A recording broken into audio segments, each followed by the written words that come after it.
Good evening. Welcome to 22 News at 6. I'm Laura Hutchinson. And I'm Barry Krieger. Case closed. The ACLU and Westfield Mayor Daniel Knapik are walking away from a nearly 3-year-old case. They reached an agreement, and today the 22 News I-team found out the residents of Westfield will be paying for the legal fees.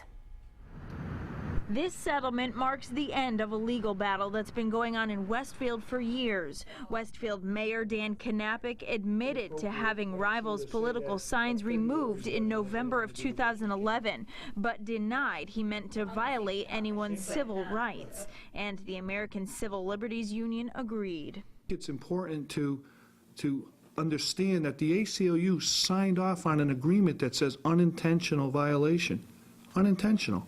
When they started with private property, intentional act. That's a huge give back on their part to have signed off on this agreement.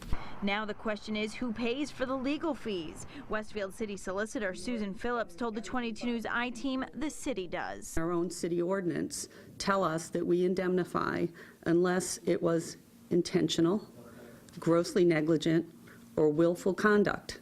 So I look at the document, which is really short, so it's easy, and I see that the court says it was not intentional. According to the solicitor, taxpayers will have to pay the roughly $53,000 in legal costs. The political signs the mayor had removed were along the tree belt here on East Silver Street in Westfield. And despite the legal agreement, Mayor Knapik stands by his word. It was not about politics, it was about public safety.